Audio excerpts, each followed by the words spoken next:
Pareha kita istorya sa mangingisda ba. Nausa ka dato ni Soroy siya sa inahin nga kuan area. Daghan kay mga bangka. Nasa nakitaan nga fisherman ba. Nga gipungtanan yang usa. Wa man ka mangisda, nag-relax-relax naman kada, nagigda naman kada sa bangka.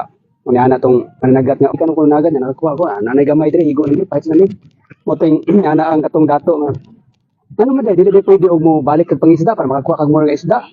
Nya kung makakuha pa kag more nga isda, makakwarta kag daghan, pwede na sa makapalit og laing bangka. Diba? Kung makapalit kag laing bangka, pwede ka mo daghan pa din mo bangka, nya makahain na kag tao para may mangisda para nimo. Yan na po itong mangisda sa... Iya sir, usaw man ako ng daghang kwarta, usaw man akong daghang bangka. Para asa man. Yan na itong dato nga. Para nga, mag-relax-relax na ka, maghigda-higda na lang ka, hayahin mo kinabuhi. Matong nga na ang mangisda nga. Uy, usap din ako gibukat ko sir, di pa din mo, higda-higda, relax-relax.